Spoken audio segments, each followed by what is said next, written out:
Et le dossier, à ton avis, il est clos, c'est-à-dire il a été clos, il n'y a plus rien à faire. Nazar, il a clôturé, à chaque fois qu'il parle, le dossier Boudiaf est clos, c'est fini, hein, il voulait. Mais toi, Nasser Boudiaf, je t'ai lu plusieurs fois sur la presse, des dizaines de déclarations dans la presse, comme des déclarations également de Fatiha Boudiaf, d'autres intervenants comme Ben Saïd et les autres, etc. Mais ce que je n'arrive pas à comprendre, c'est que mais vous avez accusé publiquement, vous avez donné des noms et vous les avez accusés publiquement. Oui. Vous avez dit que ceux qui ont assassiné mon père sont flan. Oui, et justement, je voulais entendre ça de ta bouche, parce que peut-être c'est ton premier témoignage enregistré comme sa vidéo, pas forcément écrit. La première fois, c'était grâce à Ben Saïd. Ben Saïd, qui était président de l'Organisation des enfants de Chouaïda, qui a déclaré, c'était au mois de la veille de novembre, je me souviens, il a déclaré que l'Aïd el-Khair était derrière l'assassin de Boudiaf. Moi j'ai eu aucune réaction. El Khair qui était chef de cabinet du président Bouteflika. Il n'a rien dit. Octobre, alors novembre, décembre, janvier. Janvier, le matin, le défunt matin m'appelle pour une interview. Et la question a été posée. Et je leur ai dit, écoutez, maintenant, si lui, il ne réagit pas à cette accusation, donc c'est lui qui a tué mon père. Et à partir de là, je vais déposer plainte contre lui. Et qu'est-ce qu'il a fait? 2 jours après, il répond. Mais il a répondu beaucoup plus à la journaliste qu'à moi. À elle, il a voulu donner une leçon de déontologie, dans la démocratie, c'est pas comme ça, c'est-à-dire qu'il ne faut pas laisser parler de dire ce qu'il veut celui-là. Moi, il m'a dit, j'ai pleuré le fils qui a pleuré son père, mais moi j'ai pleuré, c'est tout. Une phrase, c'est tout. Mais toi, tu n'as pas déposé de plainte à partir de ça? Non. Déposé plainte ici. Ça n'a pas pris en considération. Mais vous avez cité des noms, Ben Saïd avec toi-même, tu as cité des noms. Parce que moi, je n'ai pas envie de faire dans la supputation, ni dans la fiction, dans la politique fiction. C'est des choses concrètes. Parce que lorsqu'on accuse quelqu'un, ça veut dire que c'est à travers des faits. Oui, mais est-ce que c'est des accusations de responsabilité directe ou de responsabilité indirecte? Non, mais pourquoi indirecte? D'accord. Pourquoi indirecte? Toi, tu as accusé qui? Claire. Moi, j'ai accusé Belkhair, je t'ai dit directement. Belkhair, à l'époque, était ministre de l'Intérieur. Qui était... quand mon père était président. Oui. Il était ministre de l'Intérieur.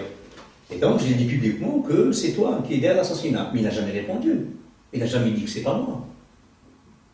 Si tu veux que je fasse, moi, quand j'accuse des gens comme ça publiquement, à la presse et tout, et le bonhomme ne réagit pas, qu'est-ce que ça veut dire? Mais vous avez parlé également de Smaïl, de je ne sais qui, etc. Non, Smaïl, tu sais, parce qu'après, j'ai écrit des... En 2001, j'ai interpellé tous les responsables qui étaient à la périphérie du pouvoir. J'ai commencé par Ahmed Ghazali. Ahmed Ghazali, j'étais très normal avec lui. Je lui ai dit, écoute, j'ai envie de déposer plainte au TPI. Au TPI, Tribunal Pénal International, contre qui?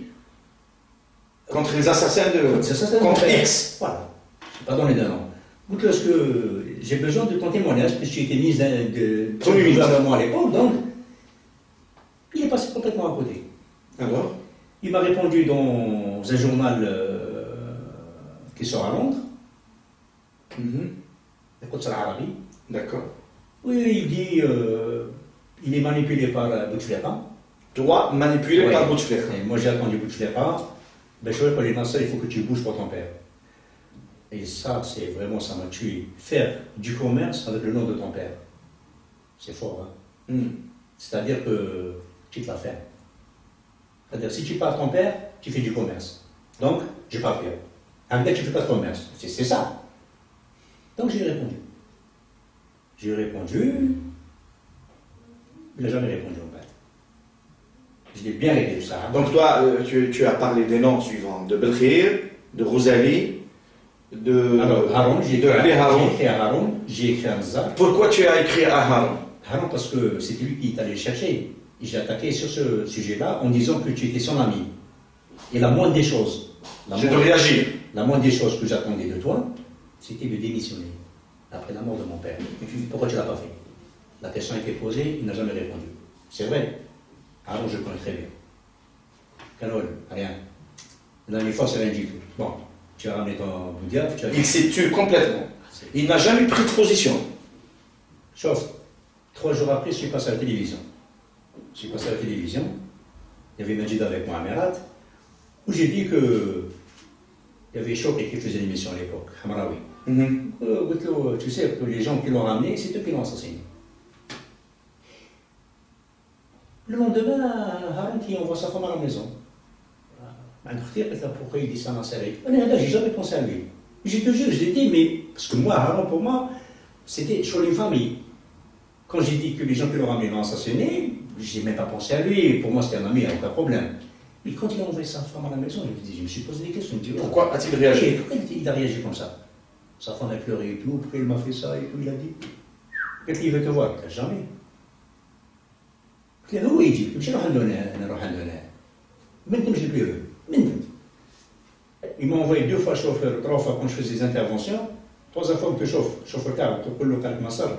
Si tu renvoies encore une fois, on dit que je vais faire une déclaration en disant qu'il est en train de me harceler. Donc, Haroun, c'était Nazar. Le titre c'était la thèse de la trésorerie ne tient plus. J'ai dit pourquoi. Il n'a jamais répondu. Alors que lui, il a traité, si tu te souviens, les gens du fils, les rats d'égout. Les rats d'égout, oui. Voilà. Donc lui, il n'a jamais raté quelqu'un. Ah non, il n'a jamais répondu. À ton avis, parce qu'ils ne veulent pas qu'il y ait de bruit. Ils veulent étouffer l'affaire, il n'y a pas de débat, il n'y a pas de... Comme si Boudiaf était mort d'une mort naturelle.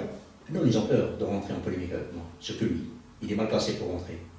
Donc je crois qu'ils ont vu, j'ai répondu à Rosalie, donc ils se sont dit, bon, c'est pas la peine. Parce que si on va le suivre dans son cheminement, il va nous poser un piège et on va tomber dedans. Donc il vaut mieux laisser le parler,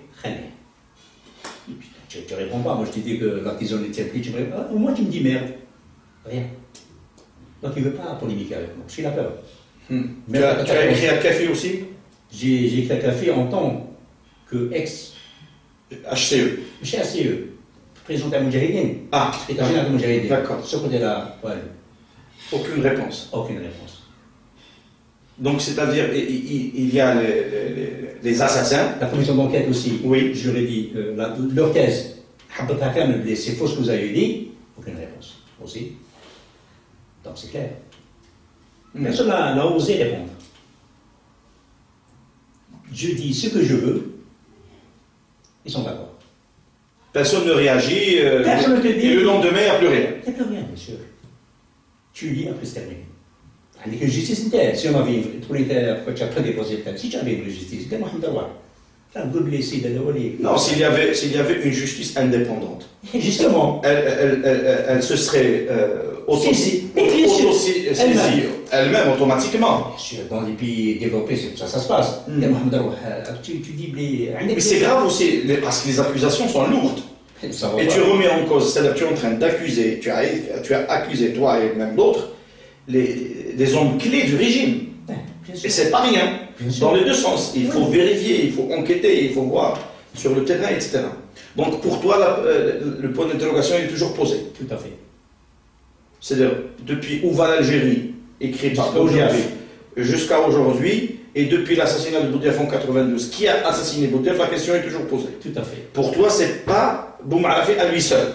Jamais. On ne fait pas une opération comme ça tout seul. Même des novices, ils vont dire c'est impossible. Même pour un scénario de film, quand tu présentes ce scénario pour faire un film, ça ne tient pas la route. Mais j'ai eu des échos aussi, j'ai même lu quelques trucs sur le compte rendu psychiatrique. Oui. Justement à propos de l'état psychologique de Boumarafi.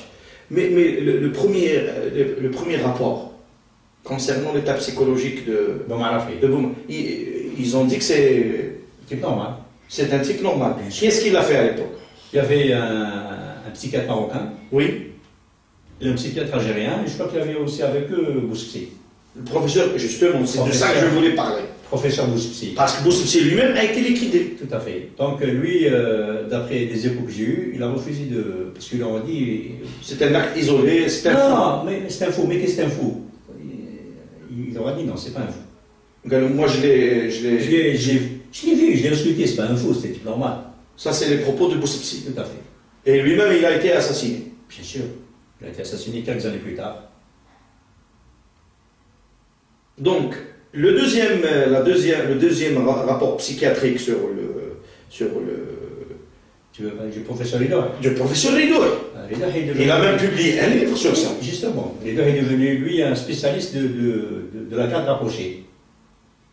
C'est vrai, lui, il a parlé de la garde où est-ce qu'il était. C'est tout à fait normal que le type peut commettre un truc comme ça. Et Mohamed, tu es un psychiatre ou là tu fais partie de service de sécurité? Ah, lui, il est connu, Ridoy. Oui. C'est un psychiatre de service, il est très connu. C'est-à-dire un psychiatre de service. Il travaille du service,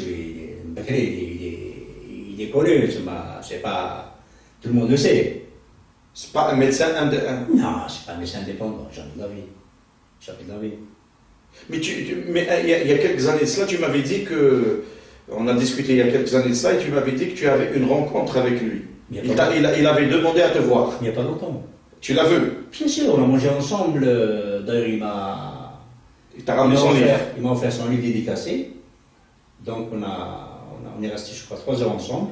On a parlé du beau temps, de la pluie.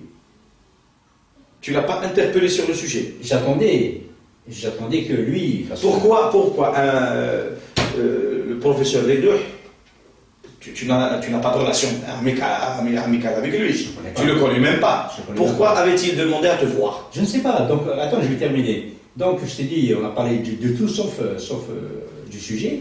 Et après, il m'a dit, écoute, lis le livre, et après, il faut qu'on se voie une deuxième fois.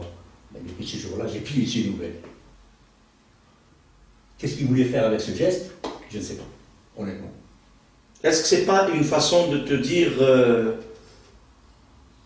excuse-moi, désolé, je suis désolé? Peut-être. C'est une façon peut-être de... Parce que le fait de ne pas... Il n'a pas pu ouvrir le dossier avec toi. Exactement, il n'a pas pu parler de ça. Mais quand même, il a mangé avec toi. Oui. Est-ce que ce n'est pas une façon également de t'analyser peut-être? Je ne sais pas. Toi, tu es là comme un sujet d'étude. Moi, j'ai pensé...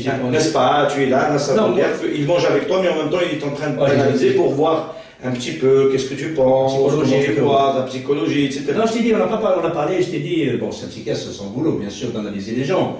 Mais je t'ai dit, on a parlé du beau temps, de la pluie, de la jeunesse et tout, ça s'arrête là.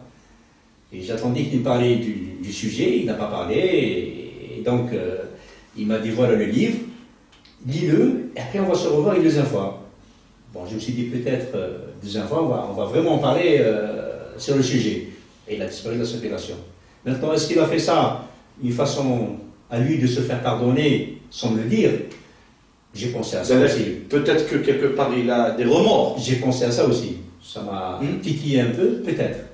C'est-à-dire, nous sommes en train maintenant de psychanalyser le psychiatre. Le psychiatre a-t-il fait des services? Bon, c'est toi qui le dis. Moi, sincèrement, je ne le sais pas. Oui. Je ne sais pas s'il est attitré ou pas. Mais en tous les cas, lui, il confirme que c'est un acte isolé et que... Mais de quoi il se mêle, lui? Non, c'est un acte isolé, parce qu'on lui a demandé. Et s'il te plaît, un psychiatre, c'est ton boulot de dire c'est un acte isolé. C'est pas ton travail. Toi, tu es un psychiatre. Gagne avec un patient, tu vas nous dire comment il est. Ne nous dis pas qu'il a fait ça tout seul. Là, il n'a pas fait ça tout seul. C'est pas ton domaine. Toi, tu es médecin. Lui, c'est un criminel. C'est vrai, c'est pas vrai. Toi, tu es un médecin. Lui, c'est un tueur. Tu n'as pas le droit de dire que c'est un acte isolé. Si tu dis ça... Mais peut-être que la conclusion pour lui... Mais comment il va savoir, lui? C'est impossible. C'est son travail. Parce que lui, d'après ce qu'on avait lu, il avait dit que le facteur déterminant dans cet acte isolé est de nature religieuse. Mais je t'ai raconté ce qui s'est passé à l'hôtel. Donc ça fait tomber toute la thèse de Ridoy. Il n'a aucune relation. Aucune. Non, mais un islamiste... Non, mais peut-être qu'un islamiste... Mais peut-être qu'un islamiste intégriste n'est pas forcément pieux. Non. Parce que s'il était pieux, il n'aurait pas fait de mal. Donc, tu peux être un islamiste sans peut-être faire la prière du tout. Il y a bien des gens qui... Je mettrai ma main au feu qui n'a aucun rapport avec eux. Qui va acheter des islamistes qui tuent les islamistes pendant des opérations? Vous savez, des islamistes. Je suis islamiste indépendant. Il a travaillé, tu sais, depuis de 92 janvier à le 21 juin, les 6 mois tard, il était membre du GIS, d'intervention. Donc il a tué pas mal de gens, lui. Dans son travail, bien sûr. Hein. Il y a des terroristes là-bas, il faut les descendre, il va les descendre sans état d'âme. Hein. Qu'est-ce que tu crois? Là, il ne dit pas c'est l'islamisme. Il ne faut pas déconner quand même. Oui. Nasser, maintenant, on va parler, parce qu'on va très bientôt terminer, on va parler de l'enterrement de Mohamed Boudiaf. Oui. Il était à Ain Naja et on l'a ramené à la présidence. Avant de l'accompagner à sa demeure éternelle, Inch'Allah, fil Jannah, Inch'Allah. À l'Ali. C'était comment son enterrement? C'était comment d'abord à la présidence? Qui est-ce qui a décidé de le ramener à la présidence? Bah, c'était normal pour que les gens viennent. Protocolairement pas. Bien sûr, c'est normal. Eux, ils ont prévu, je t'ai dit, une mission diplomatique. Bon, moi, je suis parti le matin. Il n'y avait pas de monde le matin. Moi, je suis parti à 8h du matin. Donc, honnêtement, je ne m'attendais pas qu'il y aura du monde parce que la veille déjà, ils ont annoncé des rumeurs comme quoi, attention, demain, l'enterrement de Boudiaf, il y aura du grabuge, pour préparer les gens un peu psychologiquement pour ne pas sortir. D'accord. Donc, je suis dit, moi, j'étais à la présidence, je suis rentré.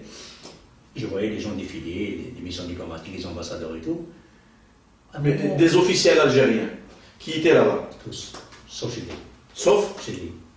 Ils sont tous venus. Sauf Chili. Chili n'est pas venu. Et tous, hein, les gens politiques, tous.